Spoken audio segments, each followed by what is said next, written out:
Yesterday for me was, it was a really bad day. I'm not gonna say when or why or how or where, but I found out that quite a few people were making fun of me on the internet for my voice. I simply spiraled. One, because I was getting made fun of for something I genuinely cannot change. Just know what you say matters. Girl, I almost listed my camera on sale on eBay and deleted all of my social media platforms. I am who I am. I feel like I'm very accurate to who I show you on YouTube. That is me in real life. And not everybody is everybody's cup of tea. So if you don't like me, you really don't have to be here. Just know, whether it's towards me or somebody else, whatever you say holds weight in people's lives, and you never know what comments you might make, like how it might literally send them over the edge. So I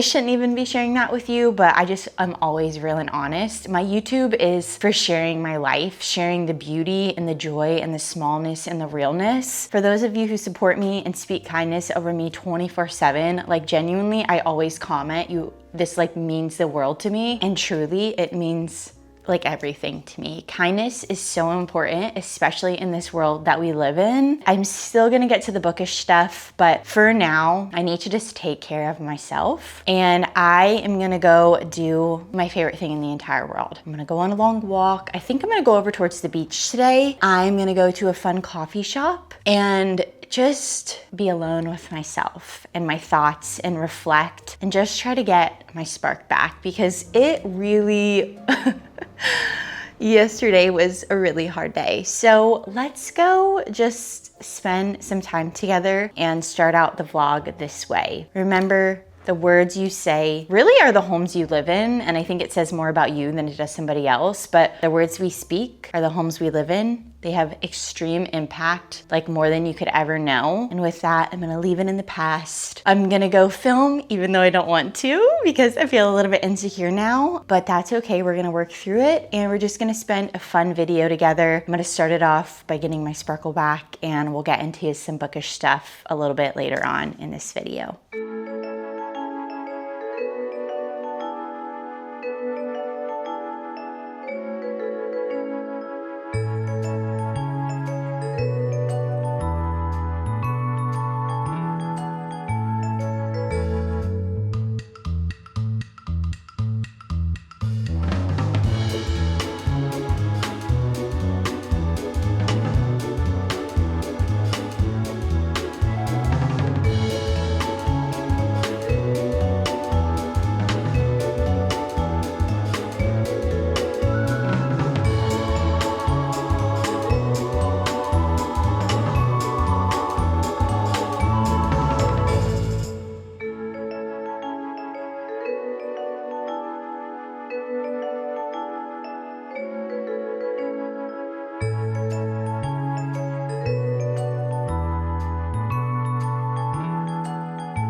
Let's get into some bookish stuff. I think I'm ready now. The other day, I went to the library and I was in there for over an hour. I had the time of my life browsing and looking through all of these books. It was truly magical.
After my little library trip, I picked up 2 books and I was planning on filming a video. I was going to be reading some high-rated books in my favorite genres. I feel like at this stage in my reading journey, my 2 favorite genres are family drama. I read Hello Beautiful, I think at the beginning of this year, and that was like oh my gosh, family dramas are my favorite genre kind of moment. That book really did something to my soul. It is absolutely beautiful if you haven't read it. So I have family dramas as probably my number 1 favorite genre right now. And then this may not be an exact genre, but to me it is. And it's emotionally devastating fiction books. I feel like Addie LaRue, all of Frederick Bachman's books, Kristen Hanna books, like anything that's gonna make me sob and stare at a wall and not know how to continue on with life after I read a story, like I couldn't ask for anything more. So those 2 genres, family dramas and emotional devastating books, I looked on Goodreads at just some like very big popular lists for both of those genres, and I picked out 2 books and I was gonna read them. Maybe one day I'll retry the video, but I wasn't in the mood. And so for family dramas, I started The Dutch House. I have never read Ann Patchett's books and I've really, really wanted to. And I know so many people love this book. So I was so excited to read. And I think I was like 40 pages in. I had a DNF. Not because it was bad, I just wasn't liking the journey I was about to set upon with this book, but mostly because I knew what was coming after I read this one, and that's The Women by Kristen Hanna. This book has such a high rating. It's actually crazy, and I feel like this is the one book, maybe you guys have a book like this in your life, but I waited for probably like 6 months for this book on Libby, okay? I finally got it. I downloaded it and went to my Kindle. Never read it, didn't even try, and then I had to re-wait in line on Libby again, and I think I've gotten this book from the library on Libby. I've probably gotten it and downloaded it, I'm not kidding, 5 times, and I've never once tried to read it, and I love Kristen Hanna's books so much. The Great Alone is one of my favorite books of all time, and any books I read by her, I love so deeply. For whatever reason, The Women is just the thorn in my side, and anytime I get it from Libby, I don't read it. And I picked it up from the library, falling into the emotional devastation genre. And since it had such high ratings, I was like, okay, this is perfect for the video. And I just simply couldn't pick it up. And I think while I was reading this, I was enjoying it. I really actually like this one, and I'm probably gonna read this one on its own eventually, but I was reading this and I just kept thinking about the fact that I was gonna have to read The Woman when I was done. And I think that just made me not wanna read this. And I think it's the right book, but the wrong time. So I DNF'd. I posted on my Bookstagram and I said I was filming a video and the books weren't working. What should I film now?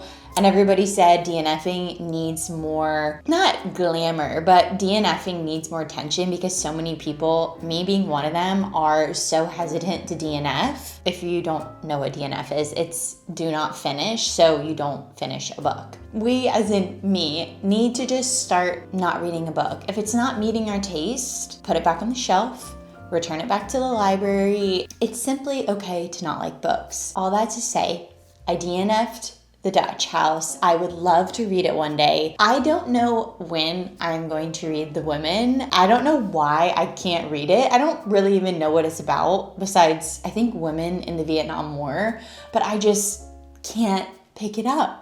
I don't know. So that's my little DNF vibe we got going on. So I'm gonna go return those books to the library. We're just gonna be doing bookish stuff in this video. I have really been wanting to go through my bookshelves. I went through them when I did a New Year reset video, and I have some strict rules I've been following for book buying, and I have stuck to them every single month. I am so proud of myself. I don't know if you can see, but in my TBR stack, I just have like books on top. And I've just looked at my bookshelves a couple times when I've been trying to pick out a book to read. And I'm like, I still see books up here that I don't think I'm ever gonna read. And I should get rid of them. So the plan for the day, we're gonna go through my bookshelves, we're gonna organize a little bit. I'm gonna either list some books on Pango or I'm going to find a little free library to donate them to. I need to take my borrowed books back to the library. And from there, I am going to pick a book to read for this video. I'm thinking I really wanna read Atmosphere by Taylor Jenkins Reid. It just came out. I have heard so many people rave about it, and it just seems like a really good book for the start of summer. For now, I'm gonna reorganize my shelves, make some piles to donate and sell, and just have a really fun day in my little cozy corner and get some shit done. To start, I think I'm just gonna glance over all my shelves and see if there's anything that I just feel like I'm not gonna read, so I can sell it or donate it. I think starting there would be a lot easier than pulling everything off. We're gonna start there.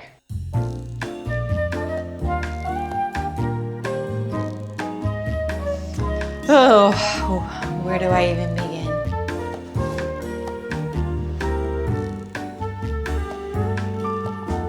I've had Girl in Pieces on my shelf for a very long time. These days, I just don't feel like I'm loving or reading young adult. First one I'm getting rid of. Awkward.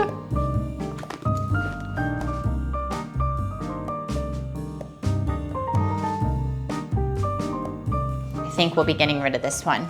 I kind of want to sell my UK Emily Henry copies. I love Emily Henry so much, but I feel like I don't need every single edition. You know what I mean? I don't know. I feel like I don't need them. I don't need to have two. The only person that I've allowed myself multiple copies of their books is V.E. Schwab. Oh, I'm gonna get rid.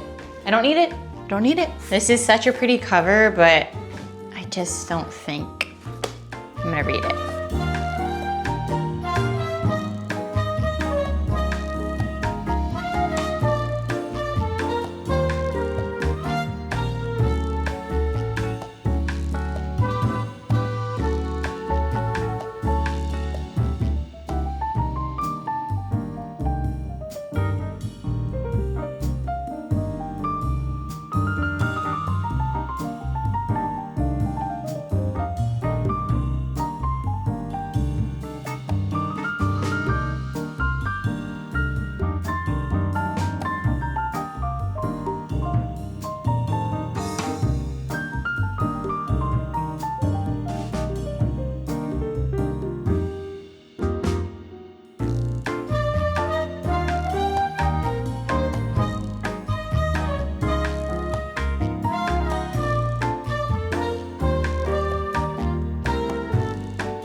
I went through my books. I feel pretty good about how I organized it. It's looking and feeling a lot better, and I got rid of 17 books. I'm gonna put them on the bottom on my selling and giveaway shelf. This was on my sell giveaway shelf, but I'm not selling it. I'm gonna do a fun giveaway soon. This has been, besides Barrier Bones, this has been my favorite book all year. Foul Days is something that's posted on my Pango but hasn't sold yet. Crossroads is the book that I sold today, so I'm gonna ship this. I don't wanna get rid of this. I don't know why this is at the bottom. Let me put it up. This was on there as well. It's called The Simple Wild. So many people love this book. It's a book I've had on my TBR forever, and I have never once reached for it or picked it up. With great sadness, some of these bring me sadness, but I just don't need multiple copies of books. Like, I love Emily Henry, but I don't need hardback, paperback in the UK version. I don't need it. This Rebecca Yarros book, Saving Six. Girl in Pieces, The Divine Rivals, both books. I have special editions of them. This is another book I just don't need 2 copies of, and I would much rather have the special pretty edition. So I'm gonna keep these and sell the hardbacks. I'm gonna sell Lovely War. I'm gonna sell The River Has Roots. Water Moon. So many people love this book. It's a thriller called Jar of Hearts, but I heard the trigger warnings are like actually crazy, and I just don't think I'm ever gonna read it. So I am gonna sell it. I'm gonna sell Just for the Summer, the UK version. For donation, I'm gonna go put these in a little free library. I'm gonna donate Hollywood Park, Small Pleasures. And then I read this book and I liked it a lot. I gave it 4 stars, but I kind of damaged it a little bit in the water when I was in Tennessee. So I am gonna donate this one as well. Time to take pictures for Pango.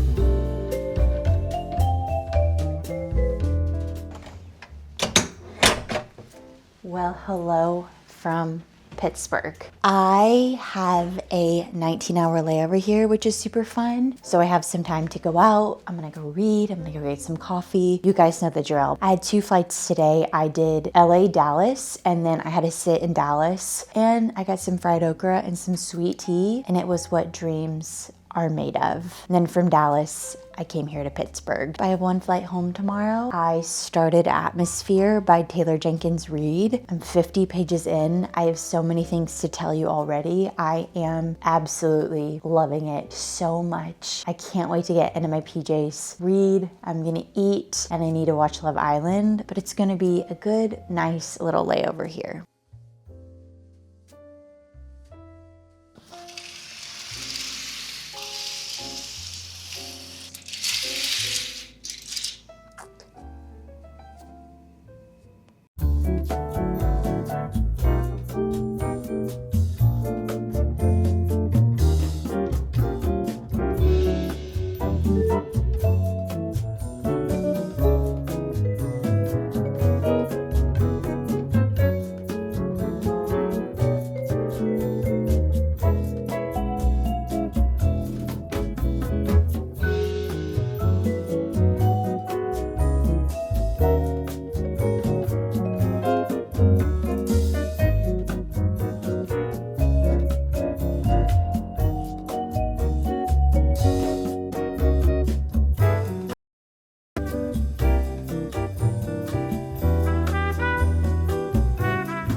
I started Atmosphere on my flight over here last night. My first flight was just, my friend was on it and I was talking, and mostly that flight was just spent working and yapping. So I started this on my second flight, and it was so beautiful because the main character talks about the sky and the beauty of space. And as I was flying yesterday, it was the most stunning sunset, and I feel like I don't get those very often. So it was just cool to start this book and to have this sunset and to be on a plane. It was just very, very romantic and whimsical. And I feel like I've been going through a really hard time mentally, and I really love the way that this book is making me feel and the places it's taking me to, because it's all about space and the sky and the atmosphere and the stars. And I already love it so much. I'll tell you that I am not a space girly. Science was my least favorite subject growing up, and I feel like in science is where you learned about space. I feel like I mentally blocked out space because of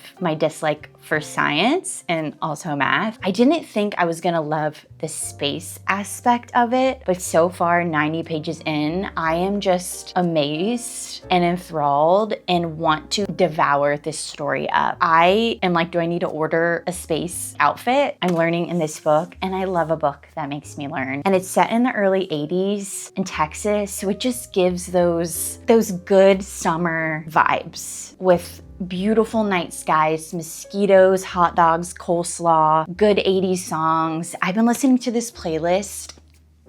It's rocking my world. There's a lot of Joni Mitchell on there. This book feels like a Joni Mitchell song. Really, really, really good things to say about the start of this book. This book follows the main character, Joan Goodwin. She has been obsessed with the stars for as long as she can remember. She knows everything about them. She majored in them. And in the early 80s, NASA announced that it was accepting women into their program for the first time. So she applies and gets in, and you get to see her, you know, just learn about space and do all these like crazy, not challenges, but I mean, they are challenges, but just crazy things in this school program through NASA. And it's just giving like really cool, badass training. You get to meet all of the people that are in her class. She has kind of a crush on one of the other women in her class that she becomes really close with. You just get to see her different dynamics with all of these people, men and women, and see her. I haven't seen a lot, but I've seen a little bit of her become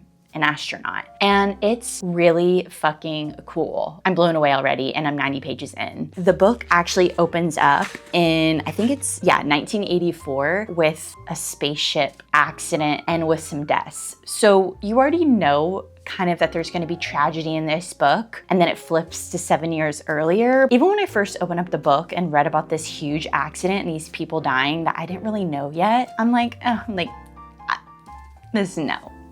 It's not gonna happen. But then I'm like, oh, is this giving kind of what Frederick Bachman does? And he like emotionally devastates you in the beginning, but you don't know the people yet. So you're like, oh, that's sad, but you know, I don't know. And then you read and you get so emotionally invested and attached, and then it flops back to it at the end of the book, and you're like, I feel as if that's what atmosphere is gonna do. And 90 pages in, I'm already like really loving these characters.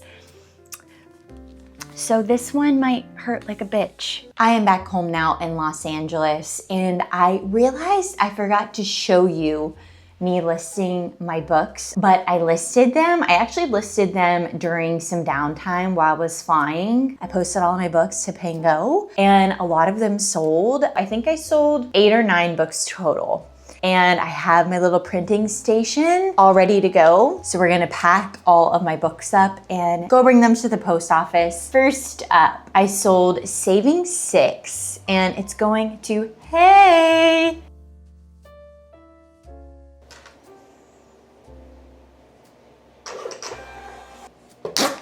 Perfect. We have Faith. Oh, and they're kind of near where I grew up in North Carolina. That's so funny. And they bought Variation.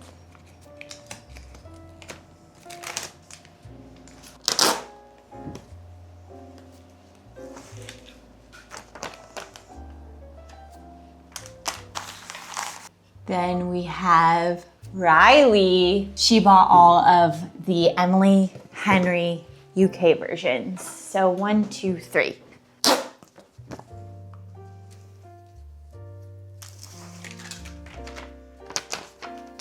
Jennifer, and it's The River Has Roots. Last but not least,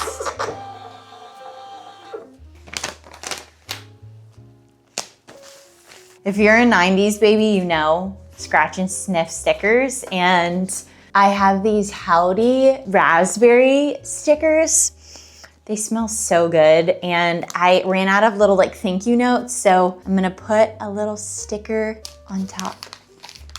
Oh, it smells so good.